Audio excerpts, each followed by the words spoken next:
प्रांजल Hindi classes में मैं पूजा चंदल आपका सहृदय अभिवादन करती हूँ। आज के वीडियो में मैं आपको बताऊंगी भयानक रस के बारे में। जी हाँ, मेरे पिछले वाले वीडियोस में मैं आपको जो जितने भी 9 रस हैं, आचार्य भरत मुनि ने नाट्य शास्त्र में जो 9 रसों के बारे में बताया है, उनमें से काफ़ी सारे रस मैं आपको बता चुकी हूँ। जैसे सबसे पहले मैंने आपको रस राज श्रृंगार रस के बारे में बताया था। इसी तरह से करुण रस, हास्य रस, वीर रस, रौद्र रस, इन सभी के बारे में अलग अलग वीडियोस बनाकर मैंने आपको सहोदाहरण उन्हें समझाया है। उसी के क्रम में मैंने आज बनाया है भयानक रस के लिए वीडियो।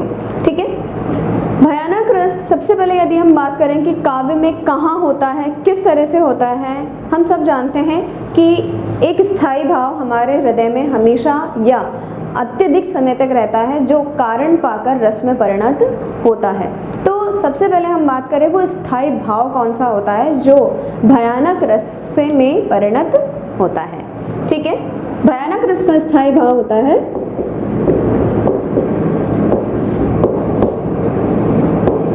भय।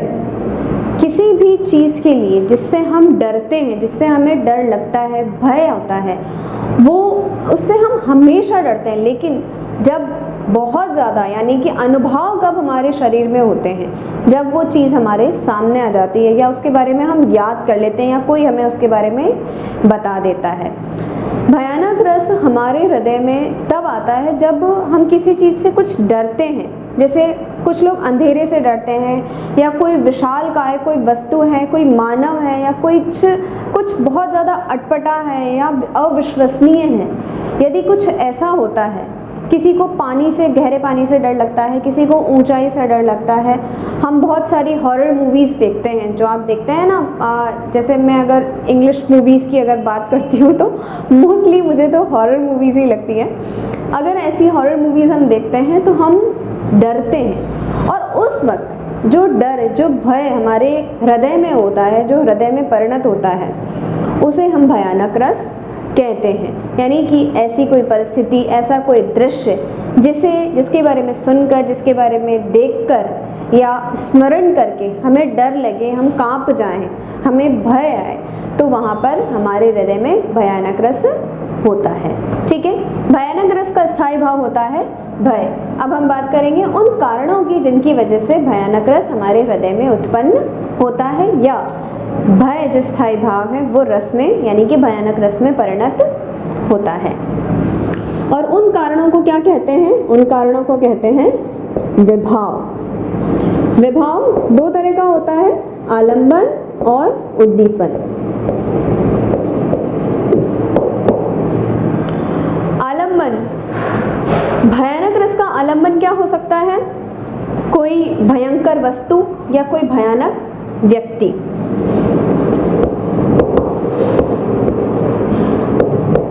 वस्तु या कोई भयानक व्यक्ति, या मैं कह सकती हूँ अंधेरा। किसी को ऊंचाई से डर लगता है, किसी को गहरे पानी से डर लगता है। बहुत सारी ऐसी चीज़ें हो सकती हैं जिससे हमें डर लगता है, या जिससे साधारण व्यक्ति जो है वो सब डरते हैं।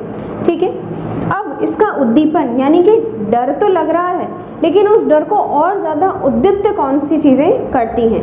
जैसे आप अंधेरे में जा रहे हैं, सूनी सड़क है, आप अंधेरे में जा रहे हैं। ठीक है, साधारण सी बात है, आपको डर लगेगा, आपके मन में हल्का हल्का वो जो भय है वो होगा। ठीक है, लेकिन अगर इसके बीच ही यानी कि उसी स्थिति में कोई पीछे से आपको आने की, किसी को आपको आहट हो रही है, या कोई जानवर अचानक से आपके सामने आ गया है, या कोई विशालकाय, कोई अजीब आपने वस्तु देख ली है, तो वो डर और ज़्यादा उद्दीप्त हो जाएगा, यानी कि आप और ज़्यादा डर जाएंगे। यानी कि आपके मन के भावों को और ज़्यादा उद्दीप्त करने वाली जो चीज़ें होती हैं, जो स्थितियाँ होती हैं, उसे उद्दीपन कहा जाता है। तो यहाँ भयानक रस का उद्दीपन क्या हो सकता है? जो भी वस्तु है, जो भी व्यक्ति है, उसकी भयंकरता, ठीक है, उसकी विशालता,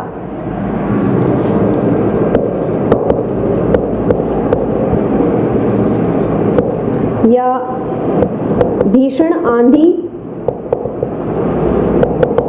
कोई डरावनी आवाज,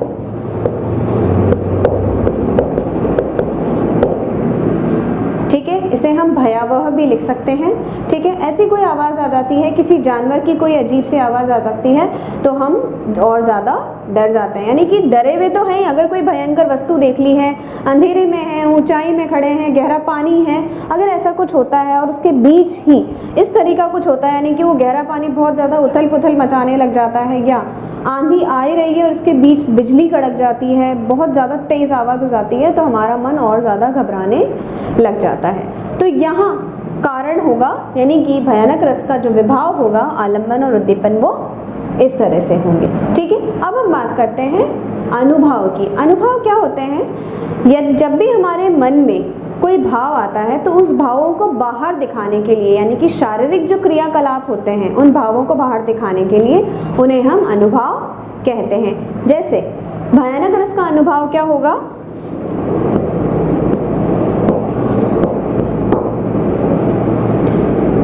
कांपना, भाग जाना, चीखना, या कभी कभी मूर्छित हो जाना, बेहोश हो जाना।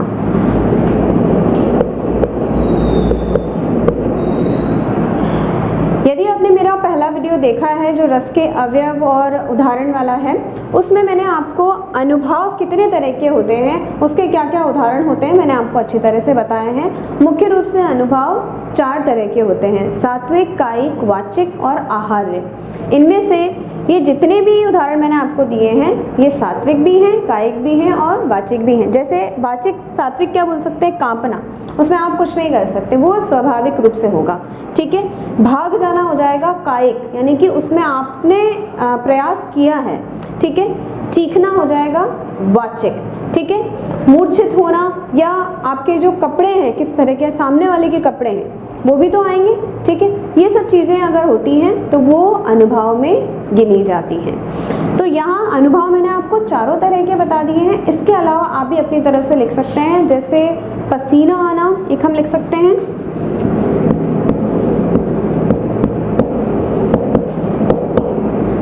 ठीक है, रस के जितने भी अवयव होते हैं, 3 अवयव मुख्य रूप से स्थायी भाव, विभाव और अनुभव। विभाव के 2 और हैं जो भाग हैं, भेद हैं, सॉरी, आलम्बन और उद्दीपन। उसके अनुसार मैंने आपको यहाँ तक भयानक रस बता दिया है।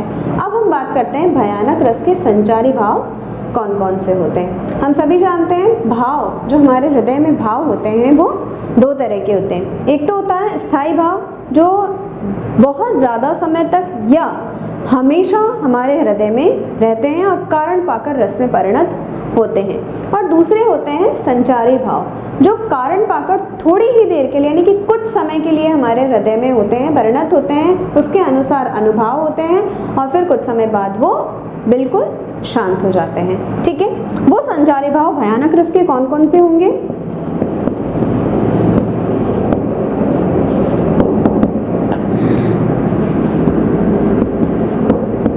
आवेग,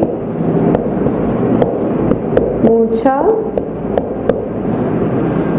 मरण, आवेग, मूर्छा, मरण, दैन्य, शंका,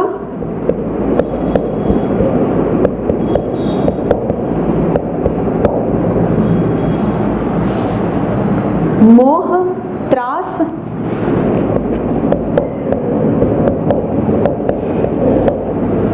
इत्यादि।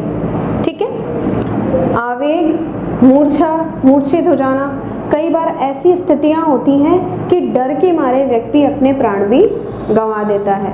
कई बार मैंने ऐसे मतलब कुछ बातें ऐसी होती हैं, कुछ ऐसे संवाद होते हैं, कुछ स्थितियां ऐसी पड़ जाती हैं जब व्यक्ति पहले से ही बहुत ज़्यादा डरा हुआ है और उस वक्त कुछ ऐसा उद्दीपन कारण हो जाए, कुछ ऐसी उद्दीप्त हो जाए कि वो अपने प्राण ही गंवा दे, या हो सकता है वो मूर्छित हो जाए। आवेग होना, भागना।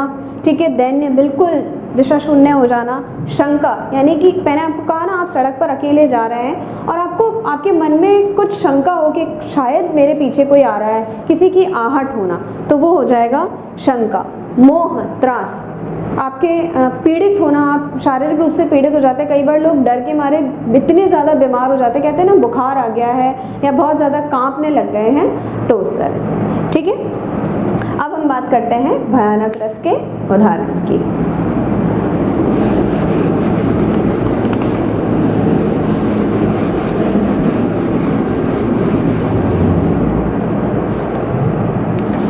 भयानक रस का उदाहरण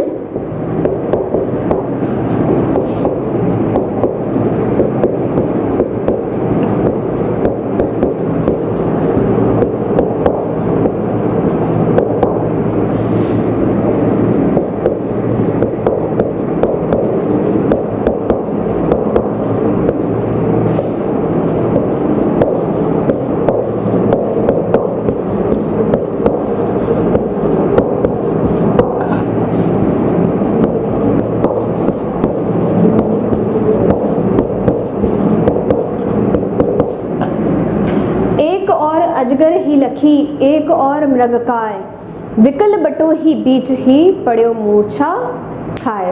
ये भयानक रस का उदाहरण है, आप ध्यान से समझिए इसे। एक और अजगर ही लखी यानी कि एक और लखी यानी दिखना, एक और उसे अजगर दिखाई दिया, एक और मृगकाय और दूसरी तरफ उसे मृगकाय। मृगकाय से तात्पर्य हम ले सकते हैं बारहसिंगा से, ठीक है, जो जंगली जानवर होता है उस तरह से। विकल बटोही बीच में, विकल यानी व्याकुल, बटोही यानी राहगीर। जो व्याकुल बटोही था उसने एक और अपनी तरफ अजगर को आते हुए देखा और एक और मृगकाय को आते हुए देखा। उन दोनों को अपनी तरफ आते हुए देखकर वो उनके बीच में ही यानी दोनों तरफ से फंसते हुए वो अपने आप को इतनी बुरी तरह से डर गया, वो अपने आप को इतना व्याकुल समझा उसने कि वो वहीं पर ही मूर्छित होकर गिर गया। किस वजह से गिरा? डर के मारे गिरा, ठीक है। उसके मन में भय जागा। हम जानते हैं अजगर से हम सभी डरते हैं, आप में से मुझे नहीं लगता कोई इतने होंगे, और अच्छी बात है अगर आप नहीं डरते हैं तो, मैं तो डरती हूँ। अजगर से हम डरते हैं, लेकिन अभी मेरे हृदय में इस तरह का कोई भाव नहीं आ रहा है, लेकिन अगर अचानक से वो मेरे सामने आ जाता है तो मैं बहुत ज़्यादा डर जाऊंगी।